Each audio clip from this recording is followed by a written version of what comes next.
மறுபடியும் சொல்லுங்க. இல்ல ஒண்ணும் இல்ல சாமி. இது இந்த அரிப்பு தான் ரொம்ப பயங்கரமா வந்துருச்சு உடம்பு பூரா. ம். ஆமா, வரட்டு வரட்டு வரட்டு. ம். ஆ, குறைஞ்சிருச்சா? இப்ப கொஞ்சம் குறைஞ்சிருக்கு சாமி. ம். ஆயில் போடுங்க வாங்கி நீ. போட்டுருக்கேன். எண்ணெய் எண்ணெய் ஆயிலுக்கு வாங்கி போட்டேன் மேம். ம். எண்ணெய் எண்ணெய்க்கு எண்ணெய்ங்கிறது வெளியில எண்ணெய்க்கும் ஆரோக்கியத்துக்கு சம்மந்தம் இல்ல. ம். சரி, சரி. ம். எண்ணெய்க்கும் ஆரோக்கியம் சம்மந்தம் இல்ல. ம். எண்ணெய்ங்கிறது வெளிய இருக்கிற கிருமி உள்ள போகாம பாத்துக்கும், அவ்வளவுதான். ம். ம். ம். அது உள்ள இருந்து வெளிய வருது. என்னது? உள்ள இருந்து வெளிய வருது. ம். ம். உள்ள இருந்து வெளிய வர கெட்டு போனதே வெளிய வருது. இங்க காட்டுங்க அப்படியே. ஆ. ஆ.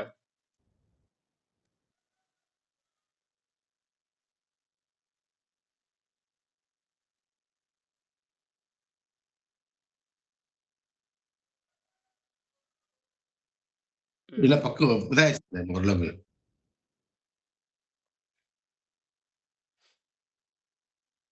ம். இன்னொரு காலு.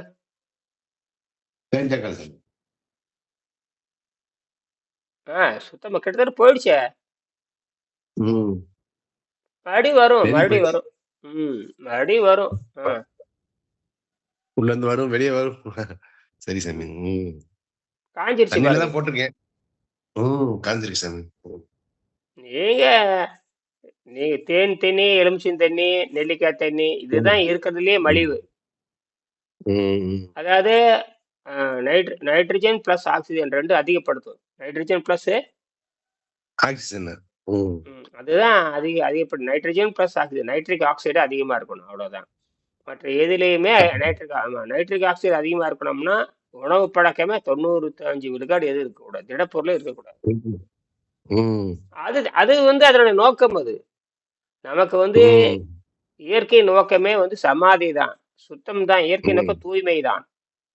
ம். ம். இது எங்க ம். இருந்து வந்துச்சு? வெளியிருந்து வராது, உள்ள இருந்து தான் வரும். எல்லா விஷமே உள்ள இருந்து தான் வரும். நம்ம உணவு பழக்கம் தான் வந்து நம்மள வந்து இது ம்.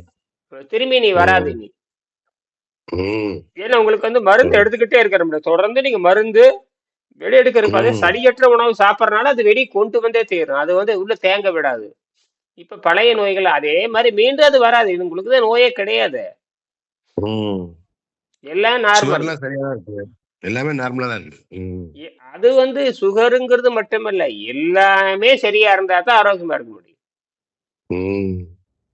வெள்ளைக்கார முறையில ஒண்ணும் வராது. இது வந்து உடம்பு மாறிட்டு வேற இருக்கு. அது நிலையானதும் அல்ல. அது வந்து நீங்க வந்து நீங்க வந்து அது பார்க்கவே தேவையில்லை. அதை வந்து இனி பார்க்கவே தேவையில்லை. நமக்கே சொல்லி கொடுத்துரும் உடம்பு. ம். அது வந்து ம். வெள்ளைக்காரனுடைய அந்த ஆய்வறிக்கை இறுதியானது அல்ல. அது ஏமாற்று வேலை. உங்களுடைய ம். உணவு ம். பழக்கம் எப்படியோ, உங்கள் உணவு பழக்கம் எப்படியோ அதுக்கு தகுந்த மாதிரி ரத்தம் கெட்டு போகும். ம். ம். எல்லா உணவுக்கும் ரத்தம் என்பது இயற்கையில் வருவது. ரத்தம் என்பது இயற்கையா வர்றது. நீ அப்ப உற்பத்தி ஆகுறது. அதுல போய் நீ அதை கொண்டு நீ உணவுப் பொருள் கலந்தேன்னு என்ன ஆகும்? அது ரத்தமாகுமா? ம். ம். ரத்தத்தை ம். எடுத்து ரத்தத்தை எடுத்து அது ரசத்தை ஊத்தி கலக்கணும், என்ன ஆகும்? ரத்தம் தான் நாசமாகும். ம். அதுதானே. அது வாய் வழியா போன ம். என்ன, நேரடி கலந்த என்ன, ரெண்டும் ஒண்ணுதான். சரி, அதே மாதிரி ரத்தத்துக்குள்ள நேர மருந்து கலக்குறாங்க. எப்படி என்ன கொடுமை இல்லாம அது கெட்டு போகும் இல்லையா? ம். ம். ம். ம். ரத்தத்தோட நேரடியா மருந்து செலுத்துறான் இல்லையா? அது என்ன ஆகும்? பயங்கர விஷமா மாறும். என்னது? பயங்கர விஷமாகும். ம். எத்தனை தடவை நீங்க ரத்தத்துல செலுத்திருப்பீங்க? நிறைய தடவை செலுத்திருப்போம். இப்ப ம். அதெல்லாம் அதுக்கப்புறம் உள்ள இப்ப வெளியே இருக்குமா? வருது. அதுதான். இப்ப ரத்தத்தோடு எந்த பொருள் கலந்தாலும் விஷம். அது பாய்ச்சனா பாருங்க, டாக்ஸினா மாறும். ம். நேற்று ம். கட்டுரை எழுதியிருக்கும் பாருங்க, உணவு என்ன பண்ணும்னு எழுதியிருக்கனே.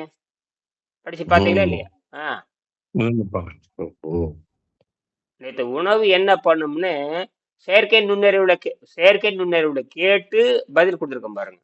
நான் சொல்லியிருக்கேன், ம். அது நான் பயிற்சி கொடுக்குறேன். அதாவது கூகுள் ம். ம். கூகுள் கூகுள் ஜெமினி, அந்த ஜெமினிங்கிற நுண்ணறிக்கை செயற்கை நுண்ணறிவுக்கு நான் கேள்வி கேட்டு பதில் சொல்லி அதுக்கு பதில் வாங்குறேன். நான் மண்டையில ஏத்துறேன், அதனுடைய மண்டையில ஏத்துறேன், இப்படித்தாண்டா அப்படின்னு.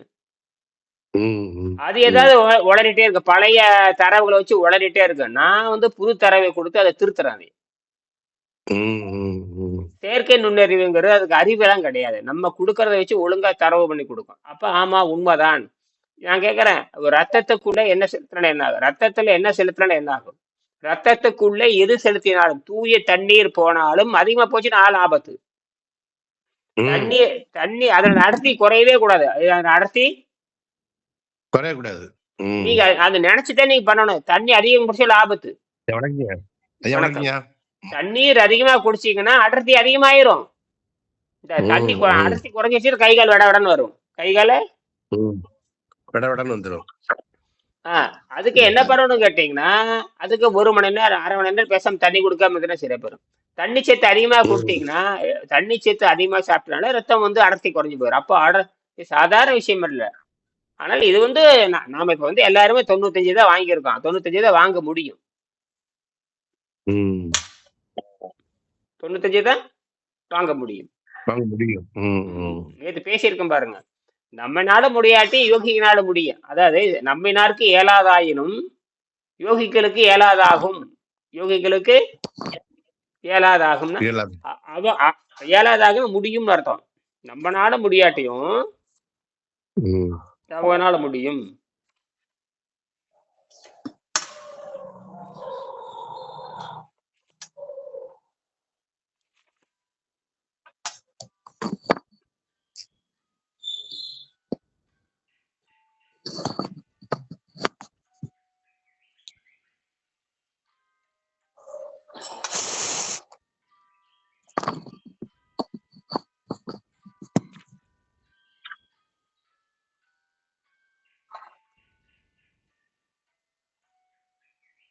அதாவது திருவள்ளுவர் கூறுமாற்ற இது நெடியகால் இல்லை. நம்மினோருக்கு இயலாதாயினும் ஞானிகருக்கு ஏற்பதாயாகும்.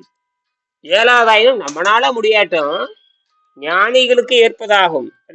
ஏற்பதாயினும் அவர்களால முடியும் அர்த்தம். என்ன சொல்றாங்க? மலர்மிசை ஏகினான் மானடி சேர்ந்தார் நிலைமிசை நீடு வாழ்வார். மலர்மிசை ஏகினார் மானடி சேர்ந்த நிலைமிசை நீடு வாழ்வார். கூற்றம் குதித்தலும் கைகூடும் நோற்றலின் ஆற்றல் தலைப்பட்டவருக்கு. கூற்றம் குதித்தலும் கைகூடுனாவே என்ன அர்த்தம் கேட்டீங்கன்னா, இயற்கையாகவே தன்னை அடித்துக் கொண்டு தன் குழந்தைகளை காப்பாற்றிய இந்த இயற்கை தன்னை அடித்துக் கொள்ளாமலே தன் சந்தையை வளர்த்துகிறது. 1ஆம் நிலை, 2ஆம் நிலை, 3ஆம் நிலை, 4ஆம் நிலை, 4ஆம் நிலை வரைக்கும் பெற்றோர்கள் இருந்து செல் டிவிஷன் இருக்கு இல்லையா? செல் டிவிஷன் ஆரம்பத்துல செல் பிரிதல் அடிப்படையில் தன்னை பெற்றோர்கள் இழந்து கொண்டு தன் குழந்தைகளை காப்பாற்றுறாங்க. உயிரை கொடுத்து குழந்தையை காப்பாற்றுறாங்க. இதான் வந்து இயற்கையின் சட்டம். இது 4ஆம் நிலை வரைக்கும் தேல் அப்படித்தான். விருத்தியின் போது தன்னை அடித்துக் கொண்டு தன் குழந்தைகளை காப்பாற்றும். உடம்பு தாய் தேல் இறந்து அந்த குஞ்சு வெளியே வரும்.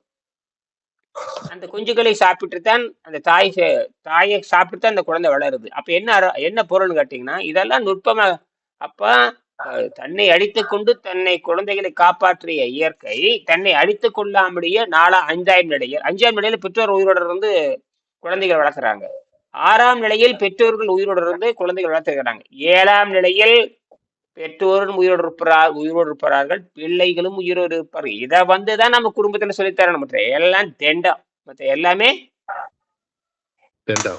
ஒன்னும் பண்ண முடியாது. நம்ம குழந்தைகள் நம்ம கண்மண நோயில சித்திரவதைப்பட்டாங்க நம்ம போய் சேர்ந்துட வேண்டியதுதான்.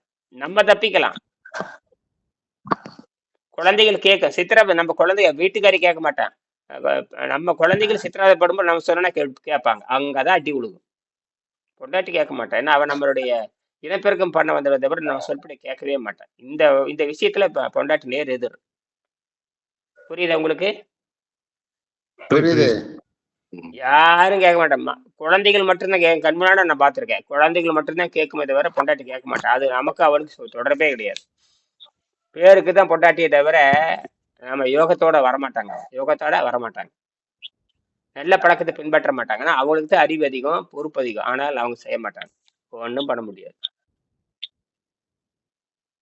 புரியுதுங்களா? இயற்கை எவ்வளவு தெளிவா இருக்குது பாருங்க. அதனால பெரும்பாலும் பாத்தீங்கன்னா ஆண் சித்தர்கள் தான் அதிகமா இருந்தாங்க. பெண் சித்தர்கள் ரொம்ப குறைவு. பெண் சித்தர்கள் ஆமா, அவங்களுக்கு அவ்வளவு அறிவு இருக்கு, திறமை இருக்கு, வரமாட்டாங்க. அதனாலதான் பெண்களும் தூய்மை செய்ய கடமைப்பட்டவர்கள் எழுதியிருக்காரு பாருங்க. ஆக பகவத்கீதை 8வது அத்தியாயம் 12வது 13வது ஸ்லோகங்களில் தமிழ் உரை வருமாறு: புலன்களை அவைகளின் விஷயங்களில் செல்ல விட்டாமல் தடுத்து மனதை இதய கமலத்தில் நிறுத்தி தன்னுடைய பிராணனை சிரசு நிலைபெறச் செய்து யோக தாரணை மேற்கொண்டு பிரமித்தச் செல்லும் ஓம் என்னும் ஒரு அச்சரத்தை சொல்லிக் கொண்டும் என்னை நினைத்து கொண்டும் எவன் ஒருவன் உடலை விடுகின்றானோ அவன் உயர்ந்த நிலை அடைவான். இதுதாங்க அடையாளம். சுத்தப்படுத்திட்டே பேசாம உட்கார்ந்துக்கிறோம். எதுவும் நினைக்காம இருக்கணும். என்னது? எதுவும் நினைக்காம இருக்கணும். அதுதான் என்னை நினைக்கிறாங்கிறத ஒண்ணு இல்லை. எதையும் நினைக்காம இருக்கிறத எதையும் நினைக்காம இருக்கிறத அவனை நினைத்தால்னு அர்த்தம். எதையுமே நினைக்க கூடாது. எதுவுமே இருக்கிறது. இந்த என்னை நினைக்கிறான்னு என்னது அர்த்தம்? பூச்சியத்தை நினைக்கும்னு அர்த்தம். என்னது? பூஜ்யத்தை நினைக்கணும்னு அர்த்தம். இவன் நினைக்கிறானா அப்படியே கரமா இவன் என்ன நினைச்சுப்பான் தெரியுமா? சினிமால வர்ற மாதிரி அதே சங்கு வச்சிருப்பாரு, நல்ல வேட்டி கட்டி வளர்த்திய உட்காந்துருப்பாரு, மாலை போட்டிருப்பாரு, கருப்பா இருப்பாரு, ஷேப்பா இருப்பாரு, பிட்லாச்சேர படம் மாதிரி அப்படி நினைக்கிறது அப்படியெல்லாம் கிடையாது. நம்ம ஆரம்பமானது பூஜ்யம் தானே? பூஜ்யம் தான். மறுபடியும் முடிவு அதுதானே? பூச்சியம் தான். இது சிலரு உணர மாட்டாங்க, நம்ப மாட்டாங்க. என்னன்னாக்கா பூஜ்யத்திலிருந்து வந்தோம், பூஜ்யத்துக்கு போய் சேரும். அந்த இடத்துல நம்ம எந்த இடம் வந்தோமோ அந்த இடம் தான் போகணும் அப்படின்னால ஆண்டவன் கிட்ட போய் சேரும். அந்த விஸ்வரூபம் தானே ஆண்டவன்ற மாதிரி. விஸ்வரூபம்ன்றது எல்லா உருவம் சேர்ந்தவர் தான் ஒரு விஸ்வரூபம். விஸ்வரூபம்ங்கிறது முழுமையத்தை விஸ்வரூபம்ன்றாங்க. அதாங்க ஆகாயம் தானுங்க. ஆகாயம் தான் விஸ்வரூபம். அதான் முழுமை. பால்வெளி, வெட்டவெளி, விண்வெளி, இந்த துகள் அங்க போய் சேர்த்து. அந்த விஸ்வரூபம்ன்றது எல்லா ரூபத்திலும் வாழ்றோம் தானே விஸ்வரூபம். இப்ப பூண்டாகி, புழுவாகி, மரமாகி, செடியாகி, ஒரு மனிதனாகி, ஒரு மிருகமாகி வந்தவன் தானே அந்த விஸ்வரூபத்துல இருந்து. அதான் விஸ்வரூபமா காணி. திருப்பி என்ன அப்ப என்னன்னா அந்த உடல் அப்படியே இருக்கும். அந்த நினைவு அதுல போய் சேரணும். உடல் அப்படியே இருக்கும். அந்த நினைவு பூச்சித்துல போய் சேரணும். உடம்ப வளர்ந்து வந்தாச்சு இல்லையா? இந்த உடம்பு வளர்ந்து வந்தவுடன் மீண்டும் குரங்காவோ புழுவா மாறாது. இந்த எண்ணம் என்ன ஆகி போச்சுன்னா தூய்மை அடைஞ்சு அந்த பூச்சித்துல போய் சேர்ந்துட வேண்டியதுதான். அப்ப என்னன்னா முழுமை பெற்ற உடலாக வளர்ந்ததுக்கு அப்புறம் எண்ணத்தை கூட அங்க சேர்த்துறது. எப்படி? ஒரு பழம் பழுத்து கீழே விழுகுது. பழம் பழுத்து எல்லா தகுதியோட கீழே விழுகுது. கீழே விழுந்துட்டு தன் உயிரை இயற்கையோட சேர்த்திக்குது. ஆனா உயிர் உற்பத்தி பண்ணக்கூடிய தகுதியோட தான் கீழே விழுகுது. அது மீண்டும் முளைக்கும் தன்மை உடையாது. அதாவது ஆரோக்கிய நிலையதான் விடுதலை பெறுது. ஆரோக்கிய நிலையில தான் விடுதலை பெறுகிறது. அதனாலதான் நம்ம விஞ்ஞானம் என்ன சொல்ல, தமிழ் விஞ்ஞானம் என்ன சொல்ல கேட்டீங்கன்னா, பழம் பழுத்து கீழே விழுதல் போல, பழுத்த பழம், சுட்ட பழம், இதெல்லாம் என்னன்னு கேட்டீங்கன்னா, அது அந்த பருவநிலை அடைந்து அந்த உயிர் தான், அந்த உயிரில் எண்ணத்தில், அதனால அகத்தில் எண்ணத்தில், அப்புறம் மனத்துக்கண் மாசிலன் அப்படின்னு வர்றாங்க.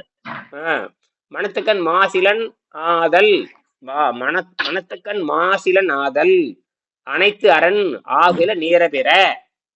இந்த இடத்துல என்ன சொல்றாரு? அதேதான் பாருங்க. இந்த இடத்துல என்னை எந்த எதையும் நினைக்காமல் அப்படியே மனதில் என்ன சொல்றாரு? எல்லா அரண்களிலும் சிறந்த அரண் மனதில் ஏதும் இல்லாம இருத்தல், மனத்துக்கண் மாசிலன் ஆதல், அனைத்து அரண் ஆகுல நீர பெற. எல்லா அப்ப எந்த எண்ணங்களும் இல்லாத நிலையில் அப்படிங்கிறார். எப்ப தூய்மையில தான் வருது. அதனால எனக்கு புரியுதுங்க ஐயா. அதனால தனிமையில இருந்தா தான் செய்ய முடியும். அதனாலதான் தனித்திரு நல்ல சத்தம் போட்டான். இப்ப எல்லாரும் தனிமையா இனிது ஏகாந்தம் இனிது இது சொன்னது. வள்ளலார் கூட தனித்திருன்னாரு. இதுல தனித்திருதான் ரொம்ப முக்கியம். உங்க பழக்க வழக்கம் தனிமையா இருக்கணும். தனித்திருடு என்னமே அர்த்தம்? தனியா உட்கார்ந்து இருக்கிறது இல்ல, உங்க பழக்க வழக்கம் தனிமையா இருக்கணும். முதல் பழக்க வழக்கம் தனியா இருக்கணும். நீ தனித்திருன்னு எங்க அப்படியே ஓரத்துல உட்கார்ந்து இருக்கிறது எல்லாம் அப்படியும் அர்த்தம் இருக்கு. உங்களோட உங்களோட பழக்கம் தனியா இருக்கணும். எந்த கெட்ட பழக்கம், உணவு பழக்கமோ எல்லாத்துலயும் நீங்கி தூய்மையா இருக்கணும். அப்ப தூய்மைங்கிற தூய்மைதான், அது தனியா தான் இருக்கும். தூய்மை என்றால் தனியா தான் இருக்கணும். தூய்மை என்பது ஆமா. அப்ப தூய்மைன்னு சொல்றோம் இல்லையா?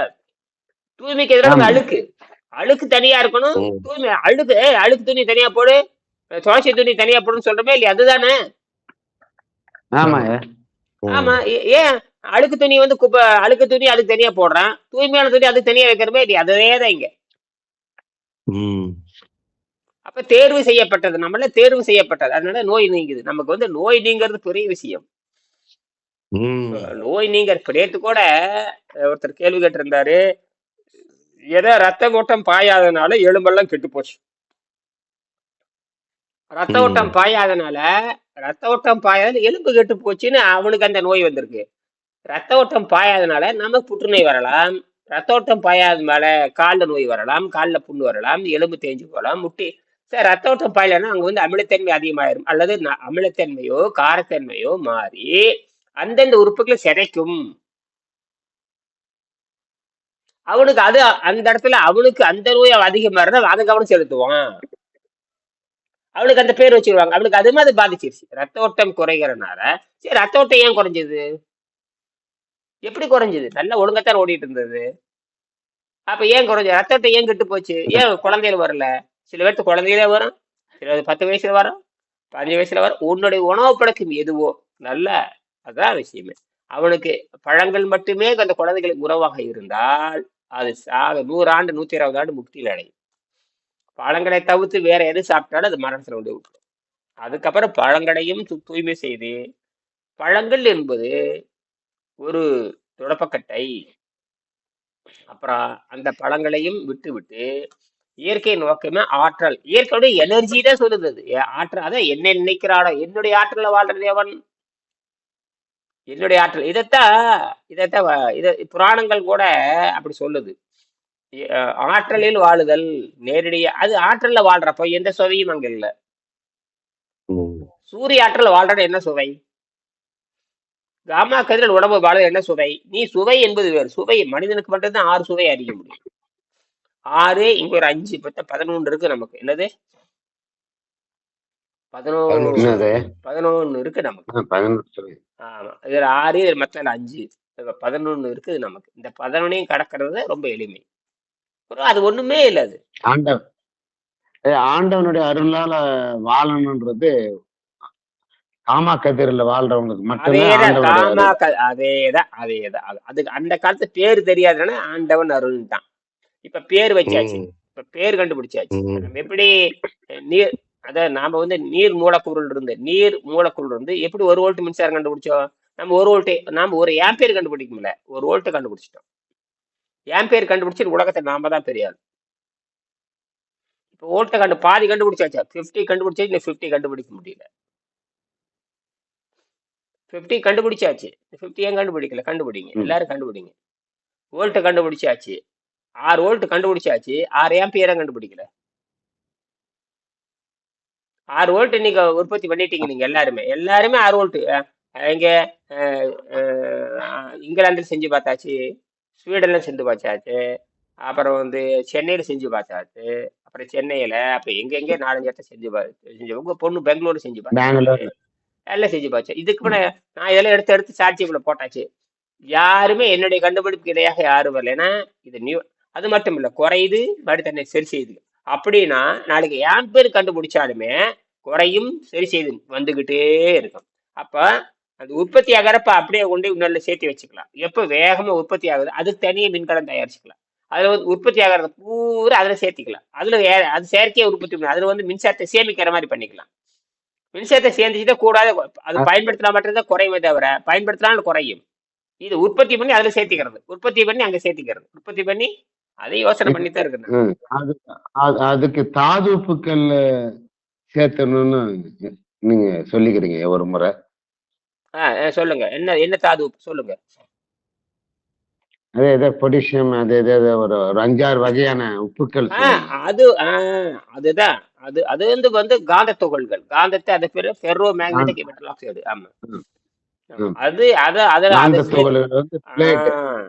அது 120 டிகிரில அது ஹீட் பண்ணி அதை ஷீட்டை செஞ்சு அதுல ரேக்கா வச்சுட்டு அதுல ஸ்டோரேஜ் செய்யலாம்.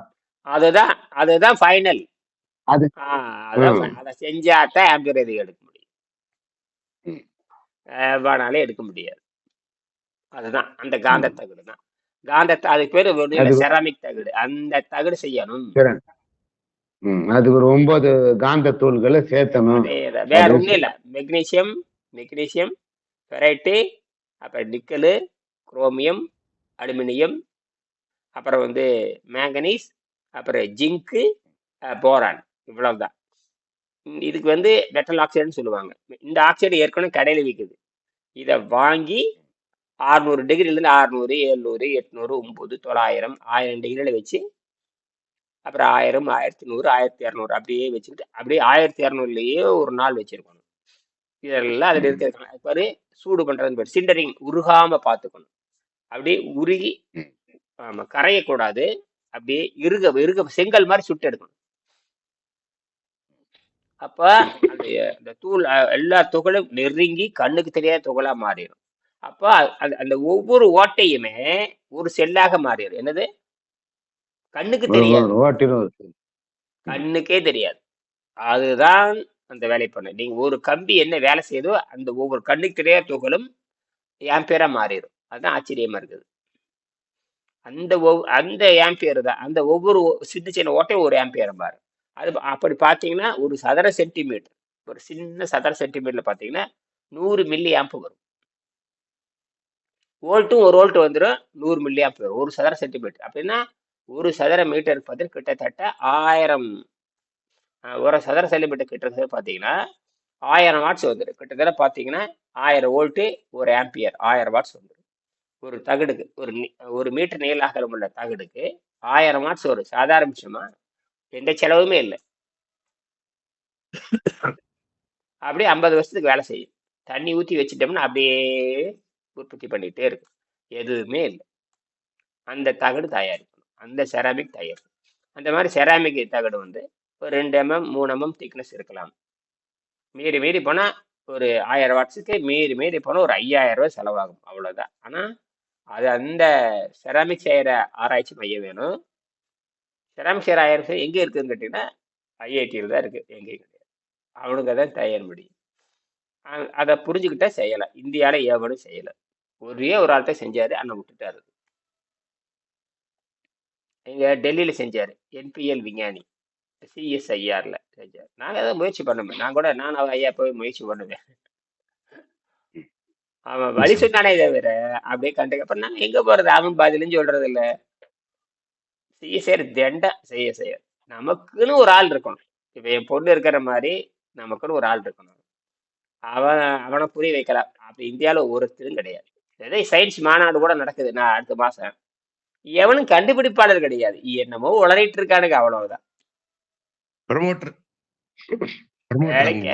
அடுத்த மாசம் வந்து எங்கே நடக்குது யாருன்னு கேட்டீங்கன்னா நோபல் பரிசு பெற்ற வெங்கடேஸ்வரன். அவர் 2009 கெமிஸ்ட்ரி நோபல் பரிசு பெற்றார். அவரே கிட்ட தொடர்பு கொள்ளட. நான் வந்து யூடியூப்ல போடுறேன், ஃபேஸ்புக்ல போடுறேன். அது என்னன்னு பார்த்து அவரே கேட்கலாம்.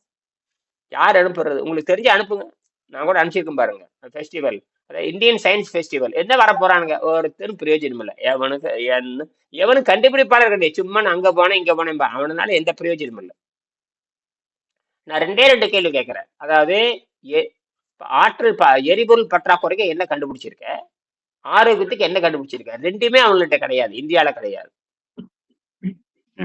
நம்ம ரெண்டுமே கண்டுபிடிச்சாச்சு, ரெண்டுமே கண்டுபிடிச்சாச்சு. ஆரோக்கியத்தை கண்டுபிடிச்சாச்சு. விண்வெளியில வாழ்றதுக்கும் எரிபொருள் கண்டுபிடிக்கல இல்ல சாமி, நாம கண்டுபிடிச்சாச்சு இல்லையா விண்வெளியில வாழ்றதுக்கு? ஆமா, அதுதான் நம்ம பண்ணிட்டு இருக்கோம். அல்ல அவங்க சொல்றேன், அவங்களாம் என்னைக்கே முடியாது. அவனால எவனா நீங்க. ஆமா ஆமா, அது நடக்க போகுது. அடுத்த மாசம் 11ஆம் மாசம் நடக்குது. சுக்லான்னு ஒருத்தர் போயிட்டு வந்திருக்கிறா. சுக்னால ஒருத்தர், சுக்லா பிபி சுக்லான்னு ஒரு ஆள். அந்த ஆள் போன மாசம் 2 மாசத்துக்கு முன்னாடி விண்வெளிக்கு போயிட்டு வந்தாப்புல. விண்வெளிக்குன்னா அமெரிக்கா, இந்திய செலவு இல்லை. இந்தியா 600 கோடி ரூபா அவனுக்கு ஃபீஸ். அவன் போய் மேல போயிட்டு வந்திருக்கிறான். அவன் என்ன ஆரோக்கியத்தை பத்தி என்ன பேச போற, என்ன கண்டுபிடிக்க போற? நீ என்ன கண்டுபிடிச்சிட்டு வந்த? நீ அங்க நிரந்தரமா தங்கறதுக்கு வழி இருக்கா?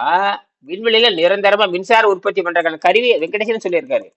அங்க அந்த நிரந்தரமா தங்கவும் இல்லை, நிரந்தரமா தங்குவதற்கான மின்சார உற்பத்தி இன்ன வரைக்கும் கண்டுபிடிக்கப்படல. ஆனா கண்டுபிடிச்சாச்சு. இப்ப நாம வந்து மின்சார உற்பத்தி பண்ணி கண்டுபிடிச்சிட்டோம். ஆம்பியர் எனக்கு தெரியும், எப்படி ஆம்பியர் உற்பத்தி பண்ண எனக்கு தெரியும். ஆனா உங்களுக்கு தெரியுமான்னு தெரியாது. ஆம்பியர் எப்படி உற்பத்தி பண்ண எனக்கு தெரியும், ஆனால் அதற்கான வசதி கிட்ட இல்லைன்னா வாய முடிட்டு கம்மிட்டு இருக்கிறேன், அவ்வளவுதான். அது ஐயா, அது நம்ம வேற எங்க ஒர்க் ஷாப்ல எங்க அதெல்லாம் ஹீட்டிங் பண்ணி செய்ய வைக்க முடியாது இல்ல? ஒர்க் ஷாப்ல அந்த ஹீட்டிங் பண்ற மிஷின் கண்டுபிடிங்க. பிரைவேட் லேப் இருக்கு, போங்க. பிரைவேட்ல நிறைய இருக்கு. பிரைவேட்ல நிறைய பேர் கண்டுபிடிங்க போய். ஆமா. பெங்களூர்ல இல்லாததா? பெங்களூர்ல இருக்கு. செய்யலாம் செய்யலாம் செய்யலாம் செய்யலாம் செய்யலாம். பிரைவேட் லேபிள் இருக்குது. நீங்க இதே கொண்டு காட்டினீங்கன்னா செஞ்சு கொடுப்பேன். இந்த மாதிரி பண்ணணும்னு சொல்லி கொடுப்பேன். ரைட்டு. எல்லாமே இருக்கு. பிரைவேட் லேப் இருக்கு. செராமிக் லேப் இருக்குது இல்லையா? பிரைவேட் செராமிக் லேப் இருக்கு. அவன் அந்த செராமிக் படிச்சவன் தான் வர முடியும். அவன் ஐஐடி படிச்சவனா இருப்பான். நிச்சயமா அவன் ஐஐடி படிச்சவனா தான் இருப்பான். என்னது? ஐஐடி அது பேரு அட்வான்ஸ்டு. அதுக்கு பேரு அட்வான்ஸ்டு மெட்டீரியல் சயின்ஸ். அதுக்கு பேரு எழுதி வச்சுக்க.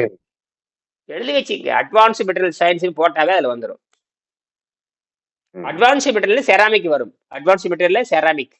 செராமிக் இல்லாம விண்வெளியே கிடையாது. செராமிக் இல்லாம விண்வெளியில் இருக்க ராக்கெட் பூஸ்டர்ல செராமிக் பீச்சி அடிக்குது பாருங்க. அது பூரா கீழே அதெல்லாம் செராமிக்ல செஞ்சிருப்பாங்க. அந்த ஹீட் 5000 டிகிரி வெப்பத்தை தாங்கும். அது உடையவே அது வந்து மண் உடையாது. மற்றதெல்லாம் உருகிடும். மற்றதெல்லாம் உருகிடும். இப்ப செங்கல் இருக்கு இல்லையா? ஃபயர் பிரிக் தனியா இருக்கு. ஃபயர் பிரிக்ஸ் தனியா இருக்கு. தெரியுமா உங்களுக்கு? Fire BRICS. அது 5000 டிகிரி வரைக்கும் தாங்க. 4000 டிகிரி வரைக்கும் அந்த ஃபயர் பிரிக்ஸ் ஒண்ணுமே ஆகாது. அது பேர் ஃபயர் பிரிக்ஸ். அதேதான் ஃபயர் பிரிக்ஸ். வேற ஒண்ணும் இல்ல. அது ஒரு செராமிக். என்னது? செங்கல் என்னங்கிறீங்க? செங்கல் என்னங்கிறீங்க? செராமிக். செங்கல் என்ன? செங்கலுக்கு பேர் என்ன? செராமிக் தான். என்ன பண்றான்? பச்சை மணி என்ன பண்றான்? சுட்டு எடுத்தா அது செராமிக். அதுவும் ஹீட் ஆகி அங்கே ஆற விடுறாங்க. அது 1000 டிகிரியோட ஹீட் பண்ணணும். ஹீட் தான், உருகிறது இல்ல. ஹீட் ஆகி அப்படியே மெல்ட் ஆகி அப்படியே இணைஞ்சுக்கும். உள்ள இருக்கிற சிலிக்கானே மெல்ட் ஆகும். சிலிக்கான் லேசா மெல்ட் ஆகி இணைஞ்சிரும். அந்த இணையறப்ப என்ன உறுதியாயிரு. இணையறப்ப ஜாயிண்ட் ஆகும். எல்லாம் உறுதி கல்லு மாதிரி. அப்புறம் உடையாத. அதேதான் நம்ம செய்யணும். சரி செய்யுங்க. உங்களுக்கு அந்த வசதி இருக்கு. எங்கிட்ட நான் கிராமத்துல உட்காந்துருக்கிறேன். என்னால ஒண்ணும் பண்ண முடியாது. நான் இருக்கிற கிராமம். நான் சென்னை போகணும்னா 500 கிலோமீட்டர் போகணும். மதுரை போகணும்னா 250 கிலோமீட்டர் போகணும். எனக்கு சம்மந்தமே இல்லை. கோயம்புத்தூர்ல கிடையாது. கோயம்புத்தூர் பெரிய நகரம் தான். இல்லை, கேட்டு பார்த்துட்டேன். இல்லை. அப்படியே இருந்தாலும் பிஹெச்சியில மட்டும் இருக்குது. பிஹெச்சி இன்ஜினியரிங் காலேஜ் இருக்கு. அதுக்கான ஆள் கிடையாது. ஏன்னா நான் சொல்றதை உள்வாங்கி அவன் இலவசமா நான் வந்து பணம் கொடுத்து செய்ய முடியாது. என்னால அந்த பணம் கிடையாது, வாய்ப்பும் இல்லை. ஒரு ஆள் இருந்தான். அவன் இருக்கிறான், என்னோட தொடர்புல இருக்கிறான். அவனுக்கு அந்த அக்கறையே கிடையாது. அவன் ஐஐடி இன்ஜினியர் தான். இங்க இருக்காரு பார்த்தா, ஒருத்தர் மேல இருக்காரு. இங்க பாருங்க, அங்க படம் பார்த்துட்டு இருக்காரு பாருங்க. அவர் ஐஐடி இன்ஜினியர் தான்.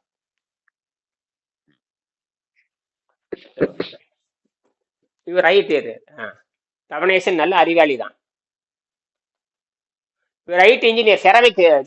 நான் சொன்னது பிறகு இவருக்கு தெரியும். சென்னை ஐஐடி படிச்சவர் தான்.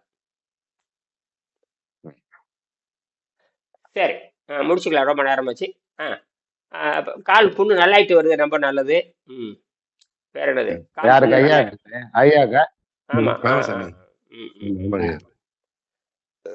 அது வந்து உள்ளே சேர்த்து பழைய மருந்து. அதெல்லாம் 10 வருஷம் முன்னாடி 20 வருஷம் முன்னாடி சாப்பிட்டதெல்லாம் வெளியே வருது. இந்த மாதிரி பல முறை வரலாம். பல முறை வரலாம். நீங்க தனியா என்ன பண்றீங்கன்னா ஆமா வரலாம். சரியா? என்ன எனக்கு நேரத்துல வந்துட்டீங்க தயாளன்? நேரத்துல இருந்துச்சிட்டீங்களா?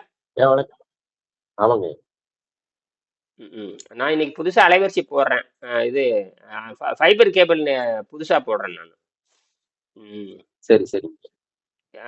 கடன் வாங்கிட்டு இருந்தா எக்கச்சக்கமா அவங்களது ஏறுது. இங்க ஒரு நாளைக்கு எனக்கே தெரியல. ஒரு நாளைக்கு 15 ஜிபி தேவைப்படுதான்னு தெரியும். ஏன்னா நிறைய வகுப்பு எடுக்கிறதுனால அது அவங்களது ஷேர் கட்டு எக்கச்சக்கமா போயிடுச்சு அவங்களுக்கு. அப்புறம் கணக்கு போட்டு பார்த்தா குறைஞ்சபட்சம் எனக்கு 15 ஜிபி ஒரு நாளைக்கு வேணும். அதனால பிஎஸ்என் எழுதி கொடுத்தேன். இன்னைக்கு வரேன் நானுங்க. நேத்து நான் வகுப்பு எடுக்கல, முந்தானத்து வகுப்பு எடுக்கல, இன்னைக்கு வகுப்பு எடுக்கல. ஏன்னா சுத்தமா நின்று போச்சு. இப்ப ஜிபில மட்டும் ஓடிட்டு இருக்குது. எதுல ஓடிட்டு இருக்குது? சிம் கார்டுல ஓடிட்டு இருக்குது. சிம் கார்டு ஓடணும் 1 மணி நேரம் கூட ஓடாது. டப்புக்கு நின்று போகுது. சரி சரி. ஒரு நாளைக்கு 2 ஜிபி தான். சிம் கார்டுல வந்து 2 மணி நேரம் வகுப்பு எடுக்கல. தொடர்ந்து 1 மணி நேரம் 2 மணி நேரம் வகுப்பு எடுத்தா அவ்வளவுதான், முடிஞ்சு போச்சு. இப்ப அதுல வந்து பாத்தீங்கன்னா நீங்க 1000 ஜிபி 1500 ஜிபி கொடுக்குறேன். மாசத்துக்கு 1000 ரூபாய் ஃபீஸ் வருது. எழுதி கொடுத்துட்டு வந்திருக்கேன். வரவன் ஐடி நம்பர் அனுப்பிச்சிட்டாங்க, இவனுக்கு கனெக்ஷன் கொடுக்குற இவனு வரல. பாருங்களேன். ம். தனியாரா இருந்தா 1/2 மணி நேரத்துல கொடுத்துருவானுங்க, தனியாரா இருந்தா.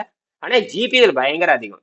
எந்த பக்கத்துல வீட்டுக்கு பின்னாடியே ஐயா டவர்னா. ஐயா பிஎஸ்என்எல் அந்த அளவுக்கு உங்களுக்கு இது ஆகாது, இழுக்காது. இல்ல கேபிள் நல்லா வேலை செய்யுதுங்க. இருக்கிறதுலே கேபிள் பிஎஸ்எல் தான் பெஸ்ட்டுங்க. யாரும் கண்டுக்கிறது இல்ல, என்ன பண்றது, அது அப்படித்தான் இருக்கும். அந்த உணர்வு கிடையாதுங்க, யாருக்கும் உணர்வு கிடையாது. அரசு ஊழியர்களுக்கு யாருக்கும் உணர்வே இருக்காது. அரசு ஊழியர்னாவே எவனுக்கு உணர்வு கிடையாது, எவனும் செய்ய மாட்டான்னு அர்த்தம். அதனாலதான் பிஎஸ்என்எல் கீழே போயிடுச்சு. ஒரு காலத்துல இந்தியாவிலே புகழ்பெற்றது பிஎஸ்என்எல் இல்ல கீழே போயிடுச்சு. காரணம் அவங்க வந்து அந்த அந்த உண்மையான ஊழியம் இல்லை, உண்மையான உணர்வு இல்லை. அவனுக்கு சம்பளம், அரசாங்க சம்பளம் வாங்குற யாருமே மக்களுக்கு சாதகமா நடக்க மாட்டாங்க, அந்த வேலையை செய்ய மாட்டாங்க. அதான் உண்மை. அதான் வெள்ளைக்காரனோட சிஸ்டம் அப்படித்தான். வெள்ளைக்காரனோட சிஸ்டம் எப்படின்னா, சம்பளம் வாங்கிட்டு செய்யாத எந்த வேலையும் செய்யாது. ஏன்னா அரசாங்கத்துக்கு மக்களுக்கு சேவை செய்யாம இருக்கிறது அரசாங்க அரசு மக்களுக்கு சேவை செய்யாம இருக்கிறது அரசுடைய கொள்கை. இதுதான் உண்மை, இதுதான் உண்மை. இதுல சிலர் கொஞ்சம் தான் இது ஒரு செய்யறாரு. அரசு ஊழியர் ஒரு 5% தான் செய்வாங்க, ஒரு பேரு ஏன்னா இது வெள்ளைக்காரனுடைய முறை. ஏன்னா செய்முறை கிடையாது, வெள்ளைக்காரன் செய்முறை. வெள்ளைக்காரனால் உருவாக்கப்பட்டது அப்படித்தான் இருக்கும். வெள்ளைக்காரனோட சிஸ்டம்னா அவன் அரசாங்கத்துக்கு மட்டுமே சொல்றது கேட்கணும், மக்களுக்கு எதுவும் செய்யக்கூடாதுங்கிறது அந்த வெள்ளைக்காரனுடைய அடிப்படை. அதனாலதான் அரசு ஊழியர்கள் வேலை செய்துட்டோம்னா கண்டுக்கவே மாட்டாங்க, அப்படியே இருக்காங்க, திரும்பி கூட பார்க்க மாட்டாங்க. அவனுக்கு சம்பளம் தான் அரசாங்கத்தை கேட்பான், சம்பளம் இல்லை சம்பளம்னு கேட்பானே தவிர மக்களுக்கு சேவை செய்யுதுன்னு சொல்லவே மாட்டாங்க. அதுதான் ஏன்னா இது வெள்ளைக்காரனுடைய அமைப்பு அப்படித்தான் இருக்கு, வேற ஒண்ணும் இல்லை. மீண்டும் நம்ம இதை பற்றி பேசுவோம், சரிங்களா? நன்றி.